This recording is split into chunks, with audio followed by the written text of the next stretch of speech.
Aparece. Que aparece embaixo.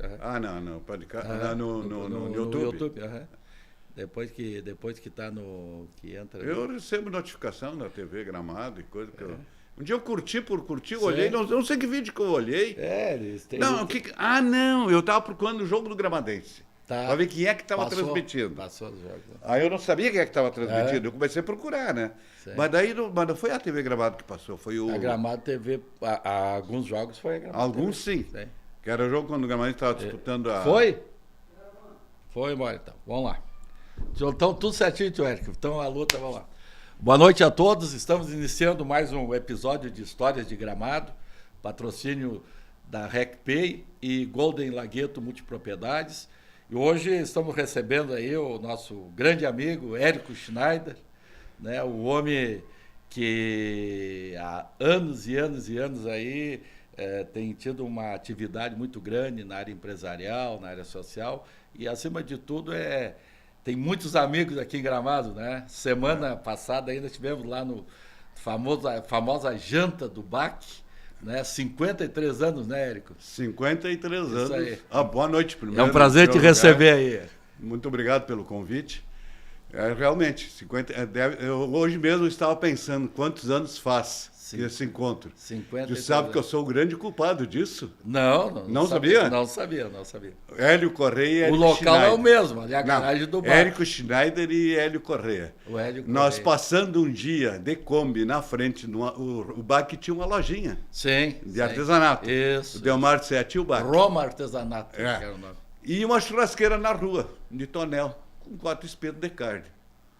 Olhando para na loja, não tinha ninguém. Vamos fazer uma sacanagem pro BAC. Pegamos a churrasqueira e botamos dentro da Kombi e viemos para frente do cinema. Daqui um pouco deu agitação. A polícia de Gramado só tinha um jipe de viatura.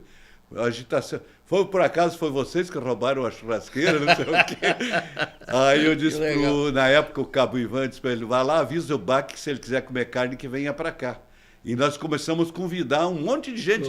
Tinha o açougue do Brentano, tinha o açougue de um alemão aqui na esquina da praça, onde hoje é a praça.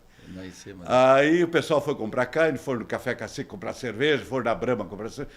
Aí, daquilo ali surgiu a ideia da gente fazer um encontro. Que legal. Isso fazem 53 anos, né? 53 anos. Mas olha, até aproveitando, Érico, né, mandar um abraço aí para o nosso amigo Setinho, o Delmar, né, que está lá em São Paulo, que está se recuperando, o Serginho Vitorazzi, o Olavo Castilho, né, os amigos que estão dessa turma que estão se recuperando aí, alguns problemas que dessa de saúde. Vez não puderam participar. Não puderam participar, né, mas foi muito legal. Mas, Érico, a família Schneider tem uma história muito bonita em Gramado, muito longa.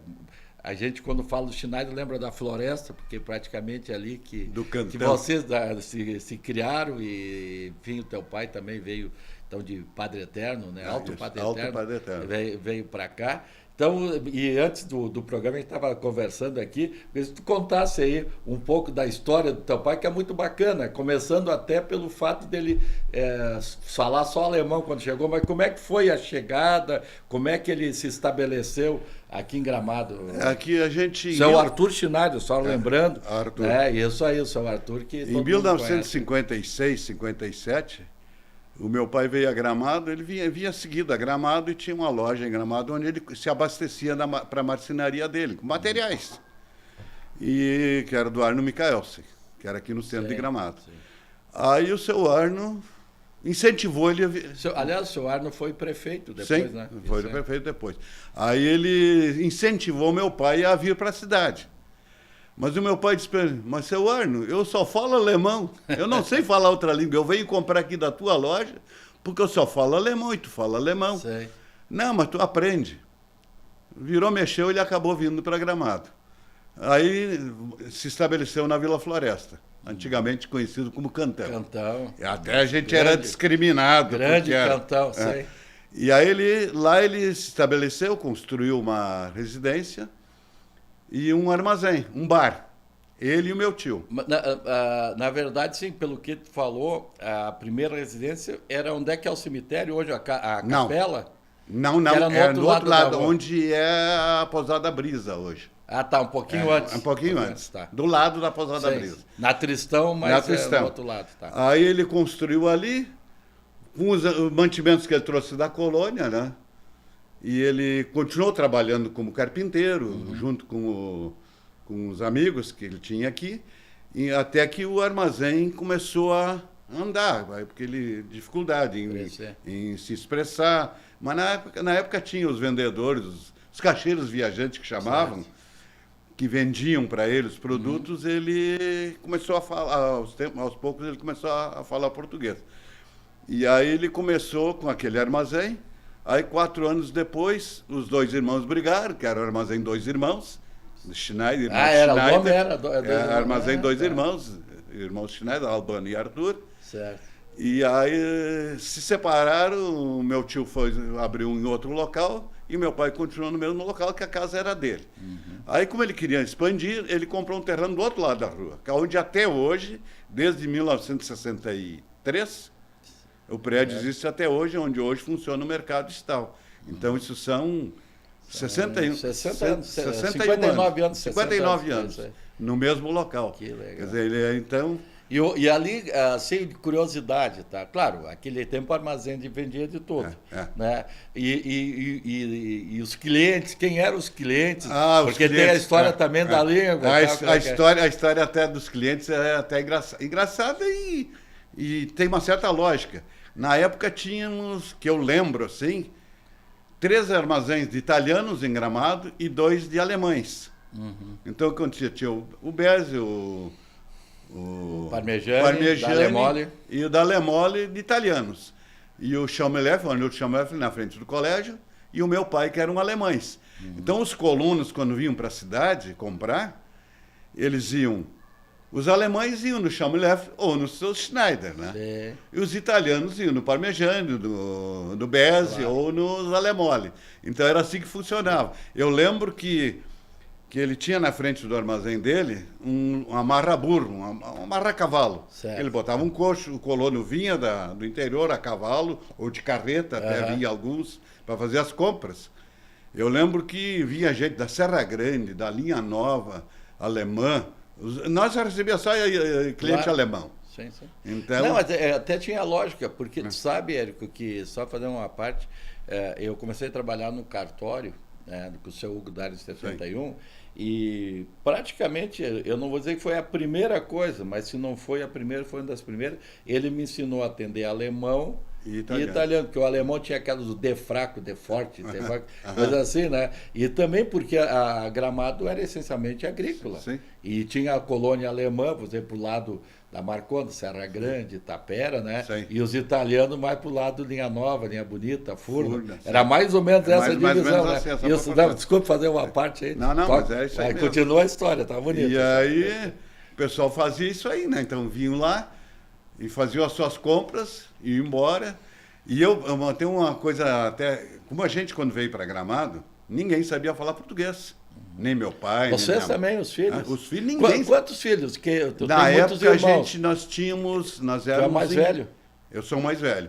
Nós éramos em 5 quando a gente veio a Gramado. E nasceram mais 3 em Gramado. Mais 3. Então, somos 8 irmãos. Certo. E na época... Quando eu vim para cá, eu tinha de 7 para 8 anos. Foi em 57, sou de 49. Então, foi em janeiro de 57 que a gente veio para cá. E eu não sabia pedir água em português. Aí tinha um alemãozinho que morava perto da gente, a gente chamava ele, o Romualdo. Talvez tu tenha conhecido, o Romualdo Jung. O Burro Branco. O Burro Branco. O Burro Branco. Tá. O apelido dele era Burro Branco, ninguém conhecia ele pelo nome. Era Burro Branco.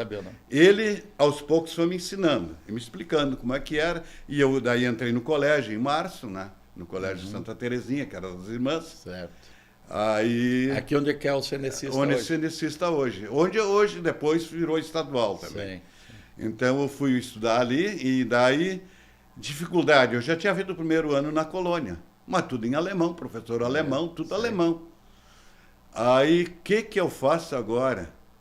Eu não entendo nada que a professora, era uma irmã, que era professora, irmã Elza, eu nunca mais esqueci o nome dela, era a minha professora, a primeira professora que eu tive. O que eu faço? Aí arrumaram um alemãozinho para traduzir para mim. O alemãozinho era o Reinaldo Clement. Ah, pai dele Clement, era alfaiate. Claro. Seu Willy... Morava aqui na Nilo Dias. Isso o pai dele era alfaiate. Willy Clement. Willy Clement, é. Isso. Então ele traduzia para mim. Aliás, o Reinaldo depois esteve envolvido aí no período ali de Revolução. Sim, tal, de 64. Tempo universitário, né? Teve bastante confusões. Isso aí. Aí eles foram embora. Daí foi o que traduziu para mim. Eu tive que repetir o primeiro ano. Por isso que hoje eu sou bom em matemática e ruim em português. Legal. Érico, quando tu chegou, estamos falando então 57, 58, 56 aí e tal. Como é que era o nosso cantão, nossa querida... Hoje é o bairro Floresta, aliás, hoje era não, rua... há muito tempo. Como é que era aquele entorno? Porque tu tem ali hoje, só para situar o pessoal, tem o cemitério, tem a igreja, tem ali alguns armazéns, ali o Padilha e tal, em frente, onde é que tem o apodado do Brisa, tem... Sim. Bom, enfim, hoje a Tristão de Oliveira é uma rua comercial. Comercial. Como é que era? Na época era um caminho, a Tristão Como é que era o chão também, que falar tinha xaxim e tal, tu chegou a ver? Não tinha estrada, era estrada de carreta. Tinha os terrenos nessa época que estavam mais ou menos alinhados, uma meia dúzia de casas. Eu lembro que tinha o Matador dos Benetes, que era mais lá no fundo, onde hoje é Eletrônica Foz. Tá. Ali na... Não, aí é na Augusto Bordinho. Na Augusto Bordinho, isso aí. Mas mais lá para o fundo. Era só o que tinha. Eram os Benetes que moravam naquele fundo e nós ali, e a dona Virgínia Moraes, que era dona de todas aquelas terras ali que o meu pai comprou o terreno, né?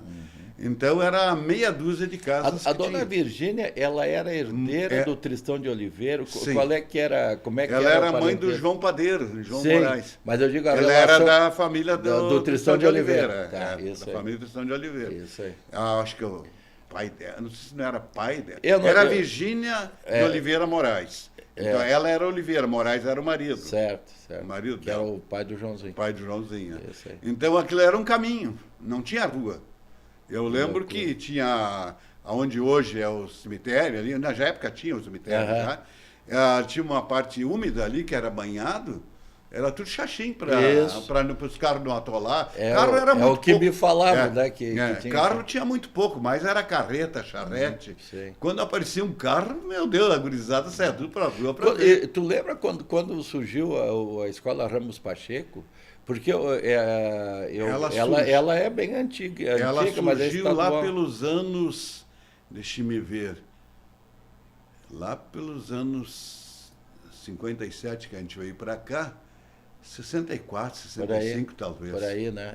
Tem uns eu acho que eu já estava entrando no ginásio quando... tem quase 60 anos ali. Quase 60 anos. Que eu lembro. Porque ela surgiu num salão que os Benetes tinham feito um salão de baile. Na Tristão de Oliveira, bem no fundo da... não é onde é que ela está hoje? Não. Ela surgiu num salão de baile, o Benete cedeu aquele salão para fazer assim, as turmas eram tudo dentro do salão, mas separadas no espaço. Certo. Primeiro ano, segundo ano aqui, e todo mundo se via dentro do salão. As minhas irmãs mais novas começaram a estudar ali. Aí depois que eles conseguiram construir o Ramos Pacheco, que era um prédio bem menor do que é hoje, né? Sim. Então ela deve ter surgido lá por 60 e... sei lá, uns 60 anos atrás, 50 e poucos 70, anos atrás. No máximo 70, não, antes de 70. E o morador da floresta, vamos dizer assim, tinha na época, era meio dividido, tinha o cantão, que é a nossa floresta, a Baixada, que é a nossa Piratini hoje. Né? E aí tinha aqui o Planalto, que tinha poucos moradores. Que era mais turistas. Ali que eram os veranistas. E o miolo aqui, né? Centro. E um pouco da avenida, né? A Avenida Central. Não existia Carnel, não existia Dutra, não existia... Nada disso. Ali na Moura era o que? Pedreira? Na Moura tinha uma pedreira, que o meu pai até alugava uma terra lá, que ele continuou sendo colono mesmo dentro da cidade, plantava batata, que era nas terras do Schenkel. Do Schenkel. Isso. As terras do Schenkel. Da família Schenkel, isso aí. Ele alugava aquela terra lá, como é que é? A meia, não era meia, ele dá um percentual da produção por Schenkel daquilo que ele produzia. E tudo que ele produzia lá, ele produzia inclusive arroz e batata, e feijão. Tudo ele vendia no armazém dele naquela época. Tô vendo, né? Aquilo era natural. Natural, não era orgânico. Não tinha. Orgânico. Adubo era esterco de vaca. Que legal. E, Érico, vocês são conhecidos hoje, além de. Até hoje ainda a gente fala lá, o estalo é o armazém do Schneider, né? Mas a indústria de fumo, né? A indústria de fumo. Como é que surgiu? E ela existe até hoje, né? Sim. Como é que surgiu? Isso foi numa brincadeira. Que o teu pai, pelo que tu falou, lá em Alto Padre Eterno, Alto Padre Eterno pertence a Santa Maria do Herval, só para o pessoal que para se localizar, em relação entre a Serra Grande e Boa Vista do Herval, tem Alto Padre Eterno. E ele trabalhava com móveis e tal. Daí ele veio para cá com o comércio. Mas o e meu como avô, é que ele virou produtor de O meu avô trabalhava com fumo. E um outro tio, toda a família trabalhava com fumo. Teu avô por parte de Schneider? Por parte de Schneider. O outro também, mas eles faziam fumo para vender. E o meu pai, quando tinha armazém na cidade, eles traziam aqueles rolos de fumo, sabe? Fumo enrolado. E o meu pai, daí achou que aquilo seria um bom negócio, vender aquilo. Ele tinha uma caminhonete modelo A 1928, ele saía a fazer praça. Ele carregava aquela caminhonete cheia de fumo, ia para Canela, São Francisco de Paula, Tainhas, e saía a vender nos botecos, que chamavam antigamente, nos botecos. Armazém. E um inverno desses, eu estava em casa, eu estava me preparando para servir na aeronáutica. Eu devia ter 17 para 18 anos, 17 anos. Eu chego em casa, está o meu pai e o meu tio sentado do lado do fogão, com canivete, picando fumo. E secando na chapa e desfiando ele. Eu disse assim para o meu pai, por que vocês não inventam uma maquininha para picar esse fumo, em vez de picar com o canivete? Resumindo, meu pai embarcou num Plymouth 51 que ele tinha, ele e um primo dele, e foram para Novo Hamburgo, mandaram fazer uma máquina. E foi aí que surgiu a indústria de fumo Schneider, em 1966. Ela tem praticamente... Então ela está perto de 60 anos, 50 e poucos anos. Foi de 66. 56 anos. 56 anos. 56 que beleza. É uma das empresas mais antigas de Gramado. Que se mantiveram. Eu estou há 56 anos na empresa. Continua. Quando a gente era gurizada, tu foi o maior puxador de fumo de Gramado. Quando a gente tinha aquelas brincadeiras, né? Eu era o único. O cara puxa fumo, o maior puxador. A gente brincava, o Schneider foi preso, pegaram ele puxando fumo. Eu dizia assim, eu sou o único traficante que vende droga legalizada com nota fiscal. Isso aí. Que era o fumo, né?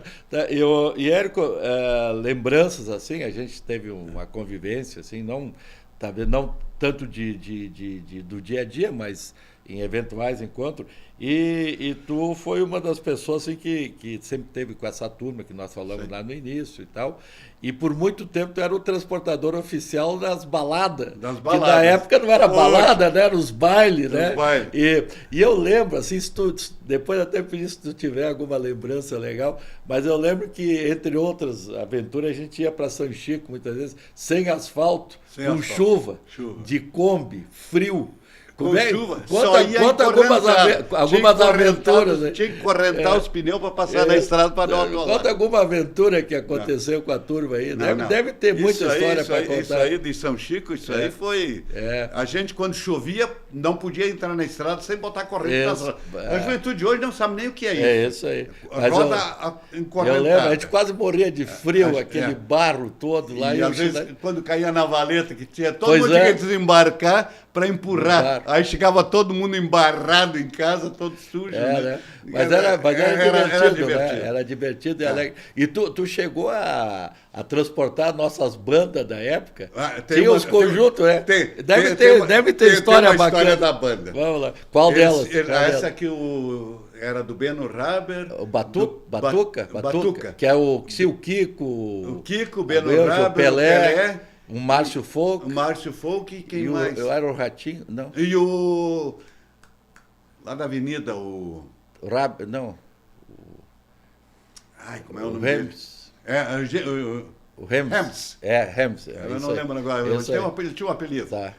E aí como eu fazia, já na época, eu já trabalhava nas vendas de fumo, que eu tinha assumido o setor de vendas da empresa, Schneider Tabacos, né? A gente até não terminou o assunto aquele sim. da maquineta. Tá. O meu pai mandou fazer aquela máquina e aí ele achou que daria para vender esse fumo, né? Picado. Aí ele começou, a embalagem não tinha na época. O que a gente ia fazer? Ia lá na gráfica do Edi, comprava a matéria plástica. Matéria plástica era o plástico enrolado, é o que tinha. Aí com o estanhador a gente cortava, um lado a gente cortava com o estanhador, outro com o gilete, e assim ia fabricando os saquinhos. Que loucura. Com papel de pão, o meu pai fazia os carimbos, fumo suave, fumo forte e fumo médio. Era o que tinha um carimbinho, a gente botava o papelzinho dentro, que eram os sabores dos fumos. Sim. E nisso a gente... E eu comecei a trabalhar, daí antes disso... quando meu pai mandou fazer aquela máquina, começou a trabalhar, e nesse período eu fui servir na base aérea em Canoas. E aí eu não engajei e voltei. Quando eu voltei, meu pai, tu vai trabalhar comigo? Tu vai ser meu vendedor. 19 anos de idade. Aí ele disse, tá, vamos lá. Primeira viagem que eu fiz com uma caminhonete, carreguei 500 quilos de fumo em rolo e 50 quilos de fumo aquele picado. Vendi os 500 quilos de fumo em rolo, aquele picado voltou à metade. Não vendeu. Ninguém queria, né? Porque era novidade, ninguém conhecia.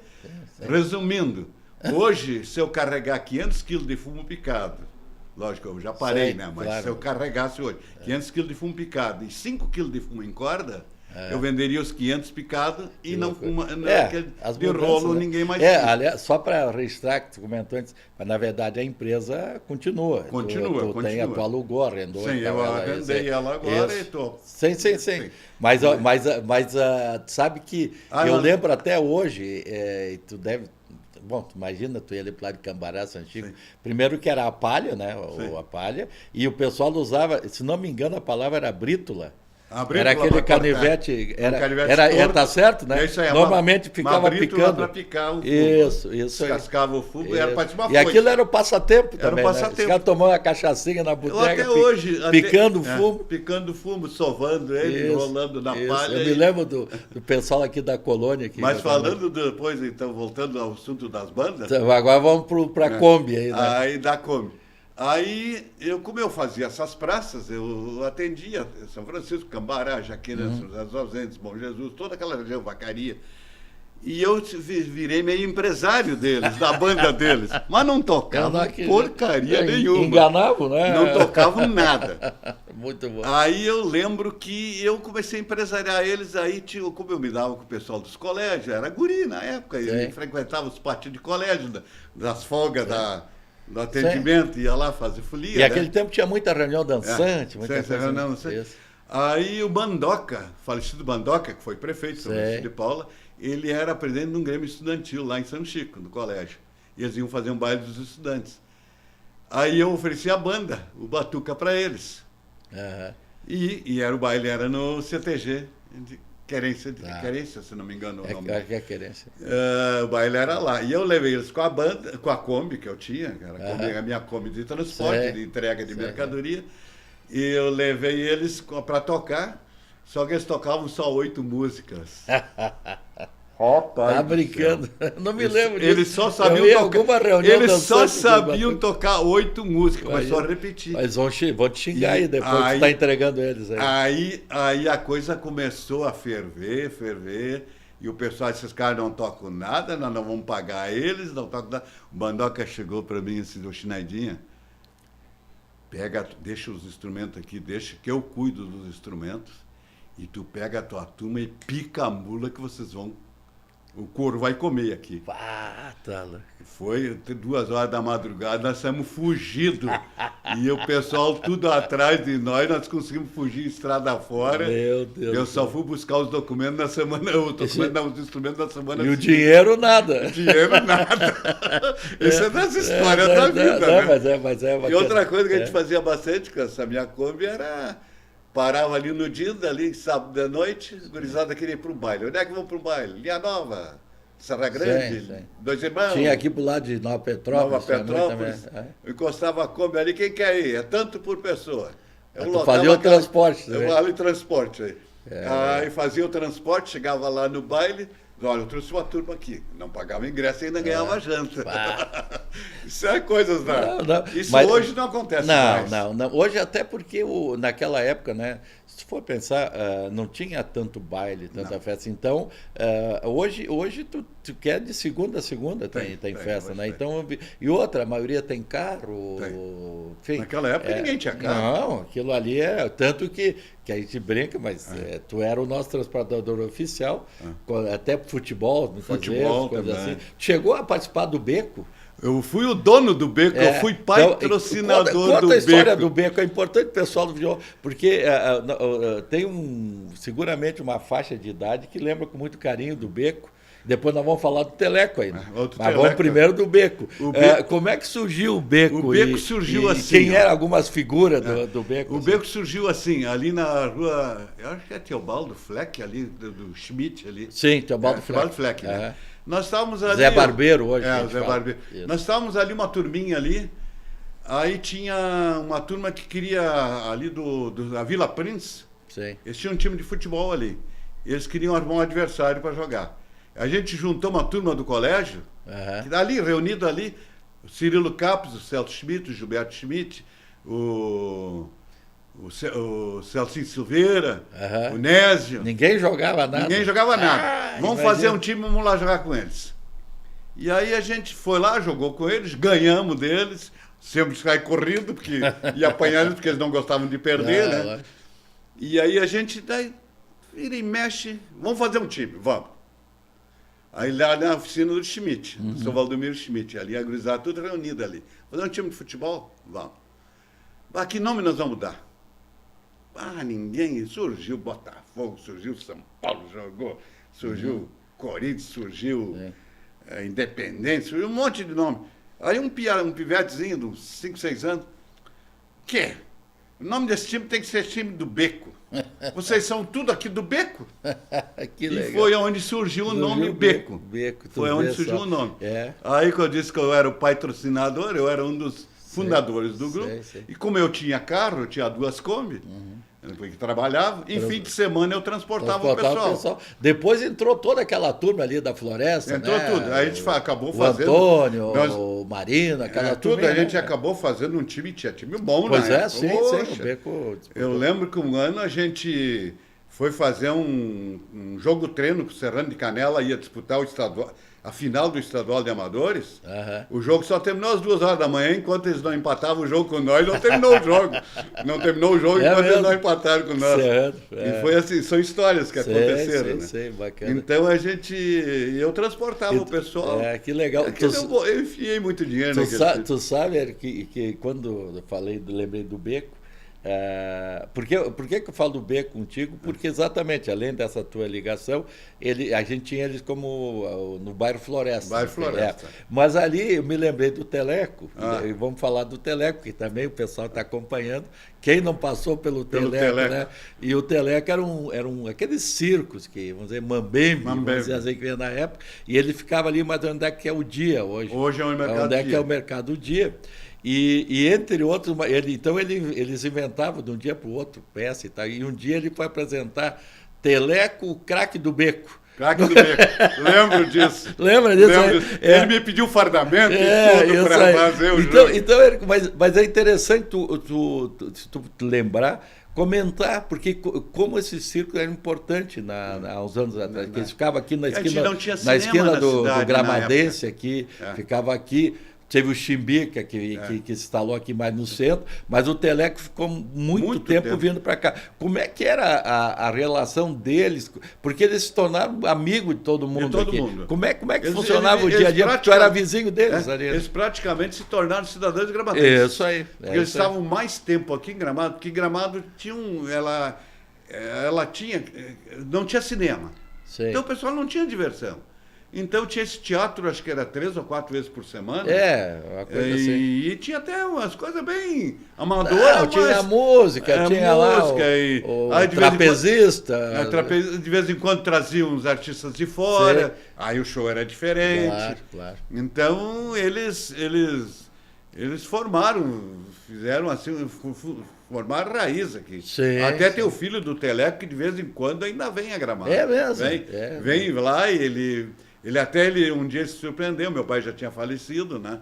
Ele foi lá para visitar meu pai, para agradecer que meu pai dava muita força para eles Certo. no tempo do mercado, né? Eles se abasteciam lá, Sei. compravam, Fazia o rancho, faziam o pagava rancho depois. para a turma toda, né? Sei, sei. E daí, uma vez por semana, ou cada 15 dias, fazer o acerto, né? Ah, que Então, legal. Aí tinha uns até que o pai tinha uma parte embaixo, na parte no térreo da casa dele, que era antigamente era uma garagem. Uhum. Aí ele fechou uma peça lá para um pessoal do Teleco morar. Tu vê. Realmente, eu acho que eles vinham todo ano. Vinha todo ano. Vinham todo ano, né? Fizeram muita amizade. Mas, Érico, nosso programa ele vai indo, já está quase da metade para o final. Tu também sempre foi pessoa de viajar muito, de andar muito e tal. E é interessante porque a gente vive numa cidade turística, né? E isso que nós estamos falando, de uma forma ou de outra, é um gramado do gramadense. Do É o que nós falamos aqui é o gramado do gramadense, né? Mas o turismo, ele está assim, forte entre nós, vamos dizer, a partir dos anos 70 mais, mas já nos anos 60 também. E tu sempre e tu continua viajando hoje, né? Teu motorhome. Tu tem motorhome aí que tu viaja direto e tal. Como é que tu viu assim essa mudança do Gramado? Nós estamos falando de 50, 60 anos, quer dizer, lá da Tristão de Oliveira com Xaxim, de amarrar os cavalos, e tudo isso só na frente da igreja. Lógico, aqui nós já falamos muitas vezes do Café Cacique, Café Brasil, Café do Luiz, enfim, essas coisas todas, né? Mas assim, como é que tu viu essa transformação? Gramado foi transformando. Eu digo assim porque como hoje tu viaja muito também, tu deve conhecer muitos municípios que lembram um pouco o Gramado do passado e tal, mas o Gramado, assim, na tua ótica, esse desenvolvimento, essa mudança, como é que tu viu isso? Como é que tu acompanhou isso? Eu acho assim que o Gramado começou a se desenvolver quando começou a criar eventos. Que eu lembro, quando eu vim para Gramado, tinha 2 hotéis, ou 3, se não me engano. Aqui no centro tinha uns 3. Tinha o Bertolucci, o Sperb e o Candiago. Eram os 3 hotéis. O Fish, não sei se chegou o Fish. O Fish lá embaixo. Isso. Era o Fish, Bertolucci, o Sperb e Candiago. E Candiágua. Isso. O Fish era do... o Sperb era o nosso professor de ciências. Na verdade, né? Olhando para Borges hoje, lá na esquina João Petri era o Sperb, aí tinha o Bertolucci, o Candiago e o Fish. Era mais ou menos nessa ordem. O Candiago seria a esquina do Serra Azul. E embaixo tinha o Bar do Luiz. O Bar do Luiz. Isso, nosso amigo Luiz. Então, o turismo, eu acho que começou a se desenvolver quando o Gramado começou a criar eventos. Eu acho que o primeiro evento deve ter sido a Festa das Hortênsias. Assim, mais conhecido, e que foi a Festa das Hortênsias foi a mãe, né? Eu lembro quando viemos a Gramado, tinha a Vila Planalto ali, o bairro Planalto, que era uma região onde o pessoal tinha casas de veraneio, ou de inverneio, sei lá. Vinham passar as temporadas de férias ali. Aí tinha o veraneio Imschner também ali, que é antigo. E depois eu sei que começou a ampliar com a Festa das Hortênsias. Depois veio a FEARTE. Sim, FEARTE também. A FEARTE divulgou Gramado para o Brasil. Foi, muito forte. Porque vinha gente do Nordeste, vinha gente de tudo quanto era lugar. Todo o Brasil. Aí depois, se não me engano, Festival de Cinema Festival foi de Cinema. Junto com a FEARTE. Junto com a FEARTE. Aí o Festival do Cinema, aí deslanchou. Aí a cidade... Foi. Aí o pessoal começou a investir, melhorar os hotéis novos, surgiu o Hotel das Hortênsias, que foi o primeiro hotel mais... diferenciado, vamos dizer assim, né? Aí depois o Serra Azul, que começou com o Casagrande, né? Sim, o Lauri. O Lauri Casagrande, depois o Perini comprou e fez cunhado, acho que até cunhado. Era parente, acho que era cunhado. Depois veio o Serrano, assim, falando dos grandes, né? O Cavalo Branco. Cavalo Branco, que são os hotéis mais antigos. E hoje... Quem veio a Gramado há 10 anos, se chegar a Gramado hoje, não conhece mais Gramado. Eu costumo dizer assim para os meus amigos, nas minhas viagens, meus encontros de motorhome, eu costumo dizer para eles, e como é que é Gramado? É a cidade dos sonhos, o pessoal pergunta para mim. Eu gostaria de morar lá. Digo, eu morava no centro, fui me afastando, agora eu moro na estrada, disse assim. Isso aí. Daí eu digo assim, a Gramado é a cidade do Latinha. Os caras perguntam, o que é? Como Latinha? Não entendi. Lá tinha um terreno baldio, é um prédio. Lá tinha uma casa antiga, é um prédio. Sim. Lá tinha não sei o quê, é um prédio. Gramado é a cidade do Latinha, não tem mais... O pulo imobiliário em Gramado explodiu assim de uns 10, 15 anos para cá. Os investimentos, né? Investimento. A área gastronomia, hotelaria, o comércio, então, os parques agora também. Hoje Gramado é referência, eu acho que do mundo inteiro. Hoje ele é em em muitos países aí também. Não, eu vejo que eu viajo, eu viajo por tudo aí, né? Com a minha casa rodante, né? Então a gente vê o pessoal, todo mundo pergunta como é que é Gramado, como é que é Gramado. Tem que ir lá para conhecer. Na ótica deles, né? E assim, Érico, no teu dia a dia, o que tu vê assim de Gramado, para o morador de Gramado, né? Tu sempre tem saudade de algumas coisas, nós estávamos aqui comentando, então tem saudade lá de um circo, que dificilmente vai voltar a ter um circo aqui, não vai mais do campinho de futebol que tu ficava ali chutando o campo do Palmeirinha lá na Palmeirinhas Floresta. da Floresta. Que a gente esqueceu de falar aqui também.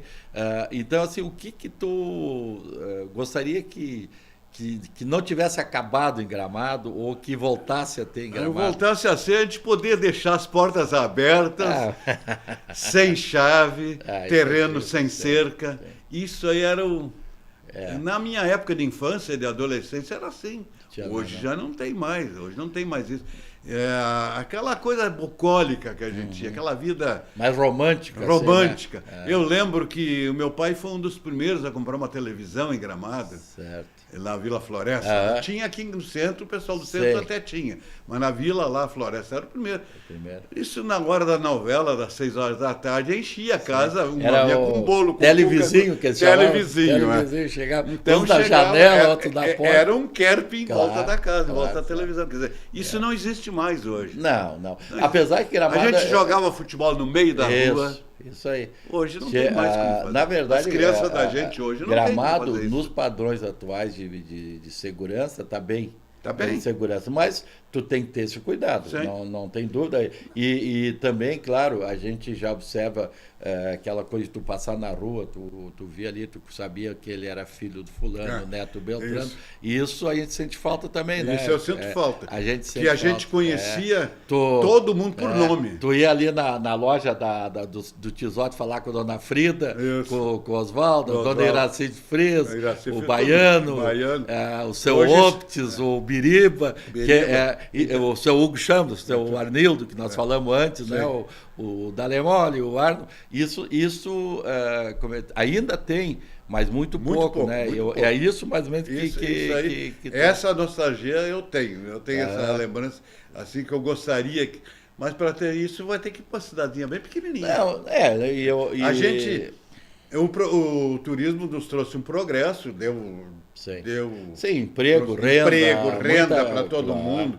Gente que não tinha nada, hoje está com fábricas de chocolate, fábricas de malha, fábricas de móveis. Então, deu oportunidade para muita gente humilde, muito trabalhador. Muita gente que era empregado de empresas com suas empresas próprias. Que eram garçons, são donos de restaurantes. É verdade. Então, isso aí, o turismo é que trouxe isso. Assim, antes de... E tu não precisa ter medo para investir. Não. Porque tu investir, tu ganha. Isso aí, o turismo ele tem essa grande vantagem. Se tu fizer um investimento para turismo, tu sempre vai ter... Antes de terminar, nós não falamos, mas que é importante, bem no início comentamos um pouco. E o nosso interior? O interior que tu conhecia, o interior hoje. Porque o interior hoje está bonito. Aliás, sempre foi bonito. Mas ele está hoje, além de asfalto, tem muitas agroindústrias, o agroturismo, pousadas, parques. Como é que tu vê o nosso interior hoje? Qual é o conselho que tu daria para o nosso morador do interior hoje? Hoje o interior me lembra Gramado quando eu vim para cá. Eu vou para a Linha Nova, Linha Bonita, está muito melhor do que estava Gramado quando eu vim para Gramado. Com certeza, sim. Tem muito mais infraestrutura que tinha Gramado em 57, 58, 57. Isso aí. Então, eu vejo assim, o interior hoje... Tanto é que eu tenho amigos que optaram por morar na colônia Sim. e trabalhar na cidade. Por quê? A segurança, Lógico. pode ter a sua hortinha, claro, e pode ter sua horta, qualidade de vida. Qualidade né? de vida é outra. Claro, tu faz Tu mesmo que anda pela cidade, Sim. tu sabe pelo interior, tu vê que tem gente aí que trabalha na cidade, mora Sim. em Linha Bonita, Linha Nova. Em todas as linha linhas aqui, aí tem todas, gente que trabalha na as cidade. colônias tem. Sim, com certeza, com certeza. Então, É bacana. Mas, Érico, nós lá no início falamos da turma que a gente tem aí há 50 e poucos anos, né? O grupo, falamos de alguma coisa do colégio, falamos do centro, a gente falou todo o município. A gente olhando para o futuro, como é que tu vê Gramado daqui 10 anos, 15 anos, 20 anos, 5 anos, sei lá o quê? Qual é a tua visão, assim? A minha visão é preocupante. Se centralizou muito. Gramado se centralizou muito. E como é uma cidade muito acidentada, é difícil tu fazer vias Sim. de fuga. Verdade, tu tem razão. Então o trânsito... Até agora está sendo feito alguns asfaltamentos para facilitar, mas é muito difícil. Isso é preocupante. Sim. Hoje tu não consegue, fim de semana, sair no centro. De carro é quase impraticável. E não tem muita opção de fugas. Não, tem poucas. É que pela geografia do município. Sim. Então, teria que se pensar em alguma coisa. Mas o município não tem condições de fazer uma perimetral, por exemplo. Gramado e Canela. Até, vamos dizer... Foi começado. Depois, por algumas questões, agora deve ser continuado e alguns trechos foram feitos, né? Mas eu disse assim, tu pega alternativas, eu te entendo. Na verdade, agora vai ser feito o asfaltamento até a linha Araripe, vai ligar Piratini com a Príncipe, são coisas que estão andando, uma coisa que eu acho que isso vai facilitar, mas não vai, realmente a região central não tem como tu ampliar uma rua, uma avenida, não tem mesmo. Eu acho assim que até uma ideia que eu acho que nunca ninguém deve ter falado isso, quantas vezes até já tinham pensado. Sim. Uma das ideias de fuga seria ali pelo Mato Queimado, sair lá no Caracol.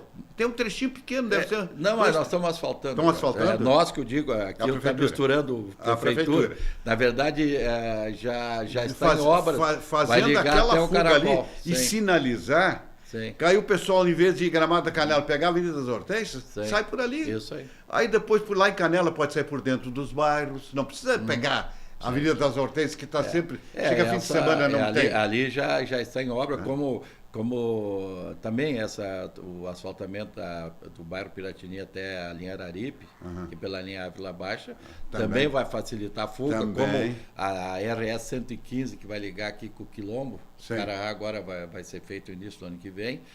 Então, tudo isso aí vai ajudar a diminuir o problema. O Caracol é outro texto.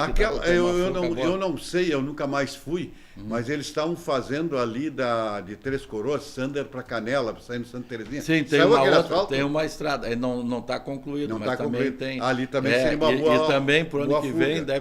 nós vamos terminar a Serra Grande até a divisa com Três Coroas.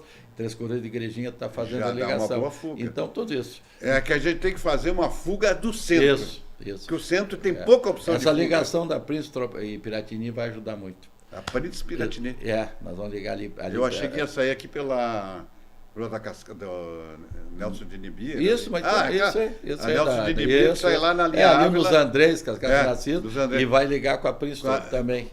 Vai ligar com a Príncipe? Sim, lá atrás. Atrás do ali também vai facilitar. Mas é isso. É uma das coisas que precisaria. Sim. Na minha opinião, importante. O poder público vai ter que pensar urgente em fugas. Isso todo mundo, que a gente que viaja bastante, eu viajo, tudo quanto é lugar, então pego turista de tudo quanto é parte. Então o pessoal pergunta de Gramado.